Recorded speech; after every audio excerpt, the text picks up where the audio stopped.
Hello students, आज हम John Milton की एक बहुत ही famous sonnet on his blindness को स्टडी करेंगे। सबसे पहले हम बात करते हैं जॉन मिल्टन के बारे में। John Milton who was born in 1608 and died in 1674। He belongs to the Puritan age. Milton को शेक्सपियर के बाद ग्रेटेस्ट पोइट माना जाता है इंग्लिश लिटरेचर में। मिल्टन ने जिस टाइम अपनी राइटिंग की थी, यानी मिल्टन की जो एज थी वो इंग्लैंड के एक रिलीजियस फ्लक्स यानी टर्मोइल यानी उथल पुथल की एज थी, जिसमें पूरी तरह से राजनीतिक और धार्मिक उथल पुथल चल रहे थे। मिल्टन को एक ग्रेट रिलीजियस पोइट माना जाता है and he is best known for his epic poem Paradise Lost. Milton जो कि एक ग्रेट रिलीजियस पोइट है, he started losing his eyesight due to some disease in 1644। 1644 में मिल्टन ने अपनी आईसाइट उनकी धुंधली होना शुरू हो गई थी and 1652 when he was only 44 years of age he became totally blind. एक नॉर्मल पर्सन जबकि पूरी तरह से ब्लाइंड हो जाता है अपनी आधी ज़िंदगी जीने के बाद, तो that becomes a time of extreme confusion and turmoil. ऐसा ही मिल्टन के साथ हुआ and for once he lost his complete faith in God. He even started doubting. उन्होंने क्वेश्चन भी रेज किया गॉड के लिए, बट लेटर ऑन उन्हीं का जो पेशेंस था, उन्हीं के धैर्य उन्हें संभाला and he understood that whatever happens with the man is according to the wish of God. इंसान के साथ जो भी होता है वो भगवान की इच्छा के अनुसार होता है। भगवान जो भी करता है वो अच्छा ही करता है। मिल्टन के ने अपनी जितनी भी राइटिंग्स हैं उनमें से most of the writings God के लिए और to justify the ways of God to man, भगवान के जो तौर तरीके हैं उनको इंसान के लिए न्यायोचित ठहराने के लिए लिखी है। This present sonnet on his blindness Milton के उसी टर्मोइल को, उथल पुथल को दिखाती है कि कैसे मिल्टन जो है एक बार के लिए गॉड में अपना फेथ लूज कर चुके थे और कैसे जो है उन्होंने उस फेथ को रीगेन किया। तो पोएम हम स्टार्ट करते हैं on his blindness. Here the scene is that poet is blind and it is a very religious poem. Poem की हम जब स्टार्ट करते हैं, you are seeing students that here are 14 lines only, और हम जानते हैं कि एक 14 लाइन्स की जो पोएम होती है उसको कहा जाता है sonnet. A sonnet is a 14 line poem. Milton ने जिस तरह की सोनेट लिखी थी that is a Miltonic sonnet. Miltonic sonnet में जो 14 लाइन्स होती है उनको हम 2 पार्ट्स में डिवाइड करते हैं। फर्स्ट 8 लाइन्स जो है वो ऑक्टेव कहलाती है। फर्स्ट 8 लाइन जो है वो ऑक्टेव कहलाएगी, आप देख सकते हैं first 8 lines. And then last 6 line को हम कहते हैं सेस्टेट पार्ट। मिल्टोनिक सोनेट के 2 part Octave and sestet, 8 and 6 line. और जो चेंज इन थॉट आता है वो 9 लाइन के मिड में आता है। और यहाँ भी आप सोनेट में देखेंगे कि फर्स्ट हाफ ऑक्टेव पार्ट जो है वो एक अलग ही थॉट को रिप्रेजेंट कर रहा है, जिसमें कि मिल्टन कंप्लीटली पेसिमिस्टिक यानी निराशावादी हो चुका है ऑक्टेव पार्ट में, और सेस्टेड पार्ट में मिल्टन ने अपनी होप को फिर से रीगेन किया है। So here we start our poem. When I consider how my light is spent, I am taking one by one each line and I am going to explain this.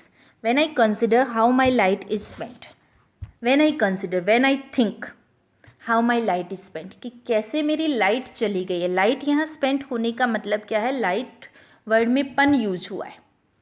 पन होता है one word having 2 meanings. यहाँ भी light word के 2 meanings है। First one is I site, उसकी आंखों की लाइट, और दूसरी वो रोशनी, वो रोशन दुनिया, the world and the time and life before getting blind, जो उन्होंने रोशनी में जी थी। The poet is thinking of how he has lost his eyesight at the age of around 44। यहाँ पोइट जो है he is completely thinking about his loss of eyesight. When I consider, जब भी मैं ये सोचता हूँ कि how my light is spent, कैसे मेरी आंखों की रोशनी चली गई। Are half my days in this dark world and white, अभी तो इस डार्क और वाइड वर्ल्ड में, डार्क क्यों है क्योंकि ये अंधेरी हो चुकी है, एंड वाइड क्यों है बिकॉज ये बहुत विस्तृत है। अर क्या होता है, ere is before half my days. Before half my days एक नॉर्मल ह्यूमन बींग प्रज्यूम करके जो चलता है कि 44 ईयर्स की एज जो है उसकी लाइफ का मिड है, यानी कि लगभग वो इतना ही जिएगा अभी। और तो मिल्टन ने is very much astonished to think that अभी तो मेरा आधा जीवन ही नहीं बीता था in this dark world and wide, और अब मैं रह गया हूँ इस वर्ल्ड में, इस दुनिया में जो कि डार्क है और वाइड है। He is thinking of how he spend his life before his blindness, now he is spending his days in darkness. Half of his life he could see and another half now he has to spend in blindness. अब उसे अपना आधा half जो है वो blindness में बिताना है। स्टूडेंट यहाँ एक एग्जाम्पल देख सकते हैं, word and wide. Word and wide W and W से शुरू हो रहा है, तो this is the use of alliteration. तो हम ये देखते हैं, Milton says that when I consider how my light is spend are half my days in this dark word and wide, कि जब भी मैं ये सोचता हूँ कि अभी तो मेरी आधी ज़िंदगी भी पूरी नहीं हुई कि इस डार्क और वाइड दुनिया में जो है मैं अकेला बच गया हूँ। अकेला बचने का मतलब आईसाइट के बिना जो है वो बच चुका है। And that one talent which is dear to hide, which is death to hide, sorry for the misprinting, and that one talent, और वो मेरे साथ मेरा एक टैलेंट जो था which is death to hide, जो अभी डेथ टू हाइड हो चुका है, मरकर मानो छिप चुका है।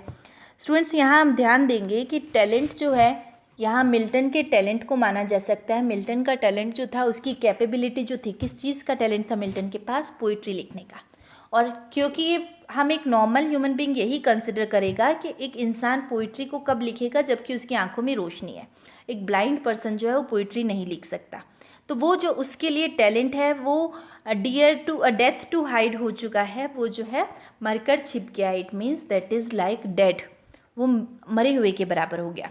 यहाँ टैलेंट जो है दैट इज़ वन मोर एल्यूजन।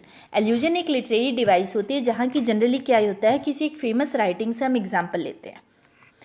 अक्सर एग्जाम पॉइंट ऑफ व्यू से भी पूछा जाता है कि टैलेंट का एल्यूजन कहाँ से लिया गया है, तो टैलेंट वर्ड को लिया गया है न्यू टेस्टामेंट जो बाइबल का था वहाँ से। बुक मैथ्यू जो थी उसके 25 से लेके 14-26 पार्ट तक लिए गए हैं। वहाँ क्या था कि एक ऑनर था, उस स्टोरी के अकॉर्डिंग बाइबल की न्यू टेस्टामेंट के उस रेफरेंस के अकॉर्डिंग क्या था कि एक ऑनर, उसके पास 3 सर्वेंट्स थे। एक मालिक जो था उसके यहाँ 3 सर्वेंट्स थे। ऑनर को किसी काम से बाहर जाना था, तो वो जाते टाइम टैलेंट जिसको कहा गया कोइन, सिक्के, एक अमाउंट राशि, वो अपने 3 नौकरों को वो राशि देकर गया। फर्स्ट सर्वेंट को उसने दिए 5 टैलेंट, सेकंड को दिए 2 एंड थर्ड को दिए 1। उसने कहा कि तुम इन टैलेंट्स को संभाल कर रखना और जब मैं आऊँ तो मुझे लौटा देना। तो फर्स्ट सर्वेंट गया और उसने उससे बिजनेस किया और उसने अपने 5 टैलेंट्स को 10 में कन्वर्ट कर लिया। बिजनेस करके उसने 5 और कमा लिए। सेकंड ने भी कुछ ऐसा ही किया, लेकिन थर्ड ने क्या किया, उसको ले जाकर गाड़ दिया। अब जब मालिक लौटा तो फर्स्ट ने वो 5 टैलेंट्स को 10 बनाकर लौटा दिए, तो मालिक को बड़ी खुशी हुई कि तुमने इतनी छोटी अमाउंट को डबल किया है तो तुम्हें बड़ी बड़ी चीज़ों में जगह मिलेगी। सेकंड के साथ भी यही हुआ, लेकिन थर्ड को मालिक के द्वारा डांटा गया कि ये टैलेंट तुम्हारा जो है वो यूज़लेस हो गया, तुमने इसे दफना दिया, छिपा कर रख दिया। अगर तुम इसे जो है वो लगाते किसी बिजनेस में तो शायद ये डबल हो जाता। तो यहाँ जो है मिल्टन ने इस टैलेंट को इसीलिए लिया एग्जाम्पल कि मिल्टन का वो टैलेंट भी थर्ड सर्वेंट की तरह हो गया कि वो उस टैलेंट से कुछ भी नहीं कर सकता, कोई हिसाब नहीं दे सकता अपने मालिक को कि उसने उस टैलेंट के बलबूते पर कुछ किया है। He is now have to live in blindness and that's why वो उसका टैलेंट जो है ऐसे लग रहा है मर गया है, छिप गया है। Talent, the talent of writing poetry that is now useless due to blindness. Death, here finished. He had one talent of writing poetry and like the man in the Bible, he now has to bury that one talent. He cannot use it now anymore. तो अब आप समझ गए होंगे कि यहाँ talent का एल्यूजन क्यों लिया गया, क्योंकि उसी थर्ड पर्सन की तरह वो भी अपने टैलेंट का अब कोई यूज़ नहीं कर सकता, उसे भी उस टैलेंट को वैसे ही दफनाना होगा। And why? Because of blindness. Lost with me useless, lost mean ठहरना, यूजलेस व्यर्थ होकर। तो Milton says that whenever I think how my light is spend in this world before living my half life, और मेरा जो talent है वो अब मेरे साथ यूजलेस होकर रह गया है, मृत के समान हो गया। I can not use this talent any more though my soul more bent to serve there with my maker. He says that though, यद्यपि माई सोल, मेरी जो आत्मा है, दैट इज़ मोर बेंट, वो ज़्यादा उत्सुक है to serve there with my maker, कि वो मैं जो है अपने इस टैलेंट से अपने मेकर यानी रचयिता को सर्व करूँ। कैसे हमें मिल्टन जो है वो अपने टैलेंट से अपने रचयिता को सर्व कर सकता है? मिल्टन के पास जो पोइटिक टैलेंट है वो उसकी यूज़ करके पोएम्स लिख सकता है भगवान की तारीफ में। ही सेज दैट मेरी आत्मा तो चाहती है, मेरा मन तो चाहता है कि मैं उसी टैलेंट से जो है अपने मेकर यानी अपने रचयिता की सेवा करूँ। And present my true account, और अपना ट्रू अकाउंट प्रस्तुत करूं, वास्तविक लेखा जोखा प्रस्तुत करूं, लेस्ट ही रिटर्निंग चाइड, अन्यथा भगवान मुझे रिटर्न करने पर चाइड करेगा। चाइड यानी डांटेगा, बिल्कुल उसी तरह से मुझे डांटेगा जैसे कि मालिक ने लौटने पर अपने थर्ड सर्वेंट को डांटा था। मिल्टन ये चाहता है कि वो अपने मालिक की तारीफ़ में यानी अपने रचयिता गॉड की तारीफ़ में पोइट्री कंपोज करे और भगवान को अपना एक अकाउंट दे। अकाउंट देने का अर्थ ये हुआ that God has given him some talent and he thinks that in the return God also want something. So वो ये चाहता है कि वो भी अपना लेखा जोखा प्रस्तुत करे, otherwise whenever he will return to God after death, तो गॉड जो है उसे डांटेगा अपने टैलेंट का पूरी तरह से यूज़ ना करने के कारण। The image of accountancy is use here, imagery यहाँ यूज हुई है। अकाउंट्स ये होता है लेना देना, और मिल्टन भी यहाँ अकाउंट्स की जो है इमेजरी जो है वो प्रेजेंट कर रहा है। Good death good exact day labour light the night, लेकिन फिर उसके माइंड में एक सिली सा थॉट आया। Death, death is medieval English, death mean Dutch, does God exact day labour light the night, कि भगवान तो शायद एग्जैक्ट करता है, डिमांड करता है डे लेबर की, दिन में की गई मेहनत के, and light the night, now he has denied light to me, यानी कि भगवान ने तो मेरी ज़िंदगी में अंधेरा कर दिया है। यहाँ हम मेटाफर की यूज़ मान सकते हैं, जैसे कि एक एम्प्लॉयर अपने एम्प्लॉयज़ से यानी कि सर्वेंट से या फिर उनके जो कामगार होते हैं उससे काम की तभी उम्मीद करता है जबकि दिन की रोशनी हो, अंधेरे में कोई तरह का कार्य नहीं हो सकता। Same way Milton thinks that he has now lost his eyesight, there is total blindness, और इस वजह से भगवान को भी उसके कामों की ज़रूरत नहीं है। आई फॉन्डली आस्क, फॉन्डली मतलब foolishly, foolishly there came a question that does God exact or does God demand anything from him now, because he has been denied his light, उनकी आंखों की रोशनी तो जा चुकी है।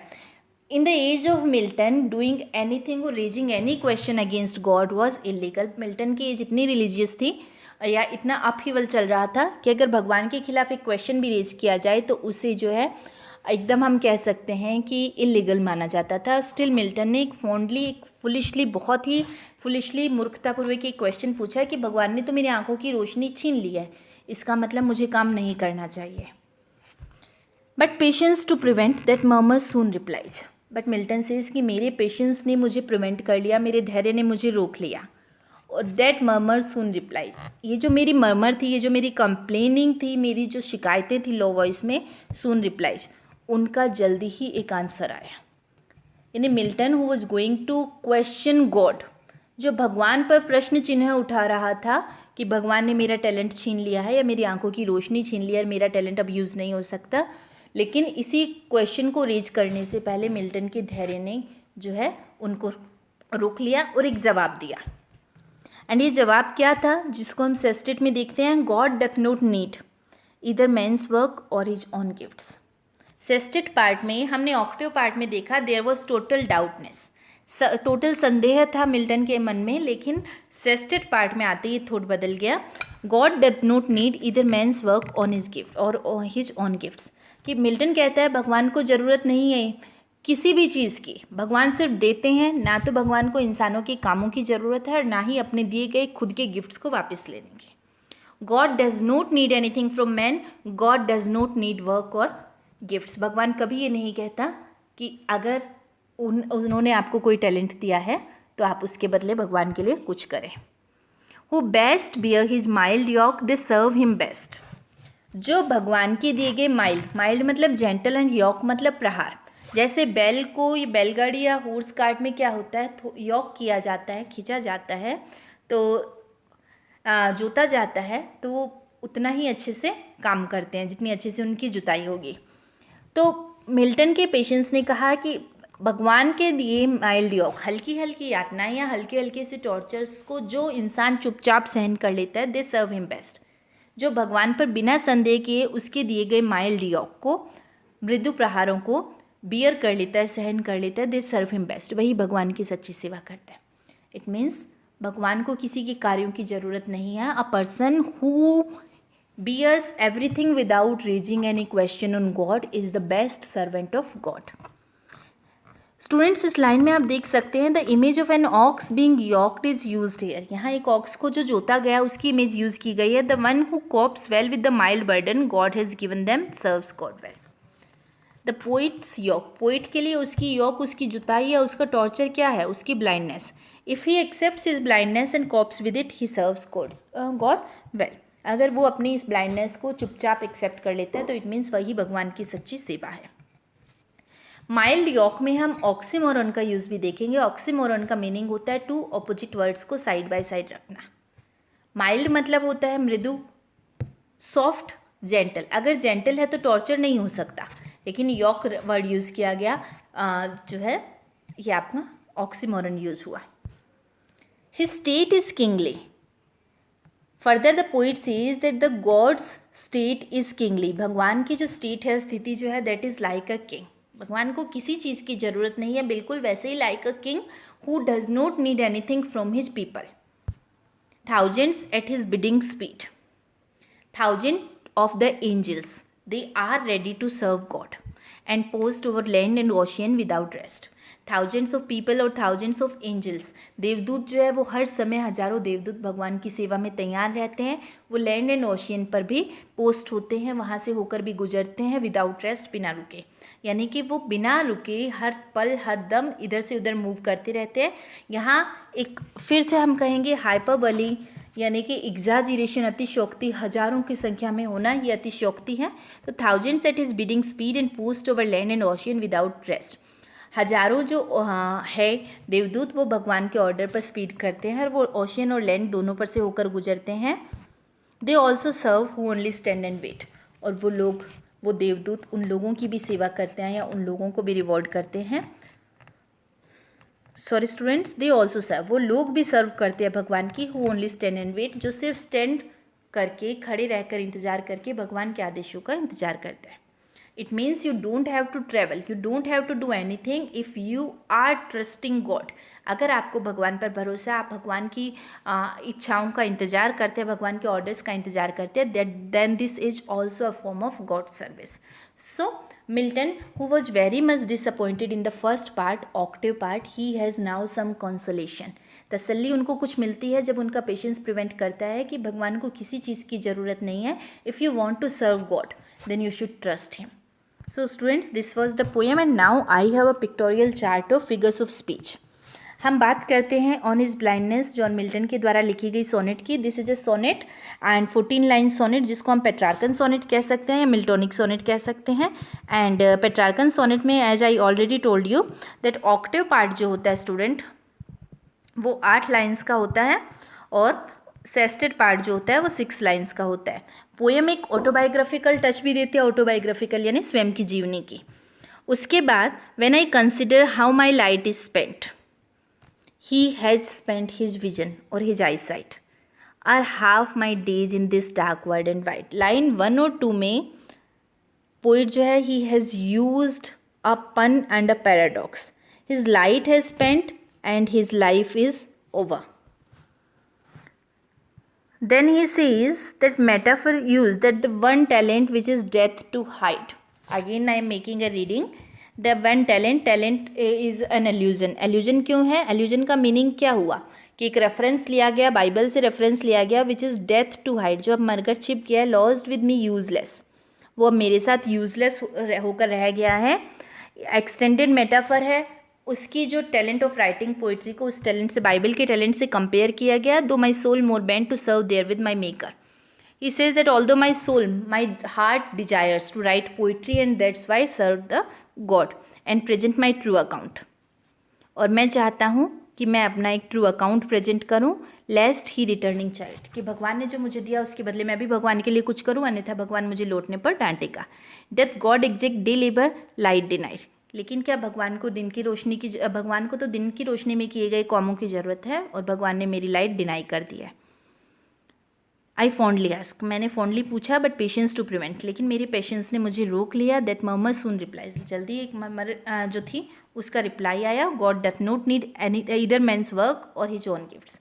भगवान को इंसान से कुछ नहीं चाहिए, ना तो उसके कामों को ना ही अपने दिए गए gifts. Who best bear his mild yoke they serve him best. जो भगवान के दिए गए माइल्ड योग को सबसे अच्छे से सहन करते हैं वही भगवान की सेवा करते हैं. His state is kingly, thousands at his bidding speed and post over land and ocean without rest. The God is like a king. और हजारों देवदूत भगवान की सेवा में वैसे ही लगे रहते हैं जैसे एक राजा की सेवा में उसके सर्वेंट्स लगे होते हैं, और ये देवदूत बिना रुके हर समय हर जगह जो है वो मूव करते हैं. They also serve him. They also serve who only stand and wait. And here the poet says that वो लोग भी भगवान की सच्ची सेवा ही करते हैं जो भगवान के दिए गए प्रहारों को चुपचाप सहन करके भगवान के आदेशों के वेट करते हैं. So I hope students that you have totally understood the poem and go through this chart once again so that you can get a whole and comprehended idea of the poem. So keep learning and thank you.